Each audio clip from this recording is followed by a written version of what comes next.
119 സങ്കീർത്തനം 105 വാക്യത്തിന് ശേഷം വരുന്നത് 106 വാക്യമാണ്. ഈ രണ്ട് വാക്യങ്ങളും ചേർത്ത് എളിയവനായ ഞാൻ ഒരു 42 കൊല്ലം മുമ്പ്, ഏകദേശം 43 കൊല്ലം മുമ്പായിരിക്കും, കോട്ടയത്തുള്ള ഞങ്ങളുടെ ചർച്ചിൽ വടവാതൂർ സഭയിൽ ഒരു സാക്ഷ്യം പറയാൻ എഴുന്നേറ്റു. ഈ രണ്ട് വാക്യങ്ങൾ വായിച്ചു. ചിലതൊക്കെ നമ്മുടെ മനസ്സിൽ നിന്ന് മായാതെ കിടക്കും. ആദ്യമായിട്ട് സാക്ഷി പറയുന്നതായതുകൊണ്ട് അന്ന് പ്രസംഗത്തിലേക്കൊന്നും വന്നിട്ടില്ല. 45 കൊല്ലം മുമ്പായിരിക്കും.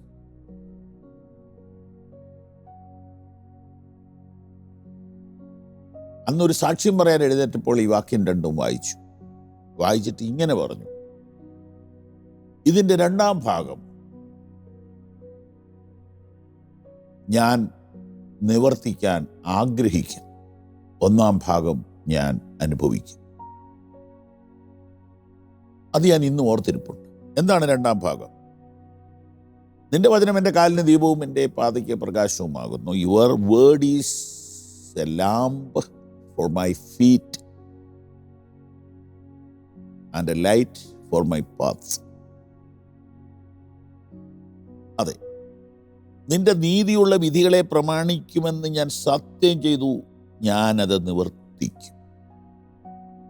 വചനം എനിക്ക് വെട്ടം തരുന്നത്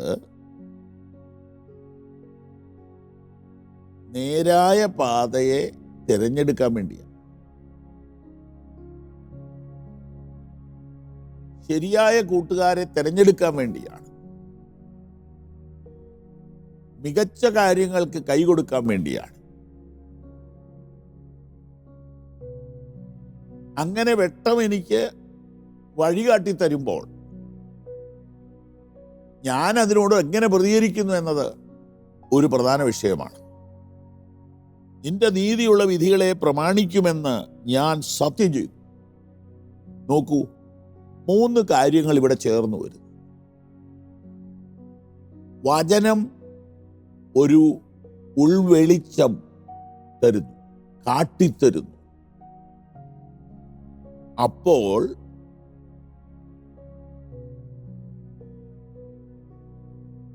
ചില തീരുമാനങ്ങൾ നാം എടുക്കുന്നു,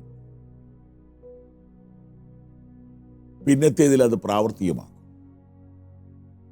ഇതാണ് ക്രിസ്തീയ ജീവിതത്തിൻ്റെ രഹസ്യം. അപ്പോൾ കൂരിരുൾ നിറഞ്ഞ ജീവിതയാത്രയിൽ ദൈവവചന ധ്യാനത്തിലൂടെ ലഭിക്കുന്ന വെളിച്ചത്തിൽ മികച്ച തീരുമാനങ്ങൾ എടുക്കുകയും അനുദിനം അതിനെ അനുസരിക്കുകയും ചെയ്യുക ക്രിസ്തീയ ജീവിതം വിജയകരവും ആനന്ദവുമായി തീരും. അതിന് സർവശക്തൻ നിങ്ങളെ സഹായിക്കട്ടെ എന്നാണ് എൻ്റെ അതിപ്രധാന പ്രാർത്ഥന. ഈ വചനങ്ങൾ കേൾക്കുമ്പോൾ തീരുമാനങ്ങൾ എടുക്കാറുണ്ടോ? തീരുമാനങ്ങൾ അനുഷ്ഠിക്കുന്നതിനെക്കുറിച്ച് ഉത്തരവാദിത്വം ഉണ്ടോ? ഈ വചനം എന്ന് പറഞ്ഞാൽ പവർ വിഷനിലൂടെ ഇതുമാത്രമല്ലല്ലോ, ഇതിന് ശേഷം വചനം വരുന്നു. പകലും രാത്രിയിലും വചനങ്ങൾ വരുന്നു, അനുഗ്രഹിക്കപ്പെട്ട വചനങ്ങൾ. ഇത് വന്ന് നമ്മുടെ ഹൃദയത്തിലോട്ട് വന്ന് വീഴുമ്പോൾ നാം ചില ഡിസിഷൻ എടുക്കാൻ നിർബന്ധിക്കപ്പെടുന്നു. ആ ഡിസിഷൻ രോഗം കഴിഞ്ഞു പിരിയുമ്പോൾ, ആമേൻ പറയുമ്പോൾ, ആശീർവാദം പറയുമ്പോൾ ആ ഡിസിഷൻ മറക്കാൻ പാടില്ല. ആ ഡിസിഷൻ ആക്ഷനായിട്ട് മാറണം.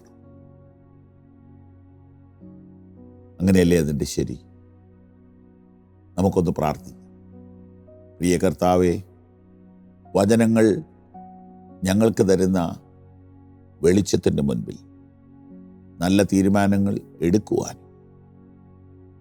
അത് പ്രാവർത്തികമാക്കുവാൻ ഞങ്ങൾക്ക് കൃപ തരണമേ. യേശു കർത്താവിൻ്റെ നാമത്തിൽ ആമേൻ. God bless you. ഈ സന്ദേശങ്ങൾ നിങ്ങൾക്ക് തുടർച്ചയായി ലഭിക്കുവാൻ പവർ വിഷൻ ടിവിയുടെ സാമൂഹിക മാധ്യമങ്ങൾ സന്ദർശിക്കുക.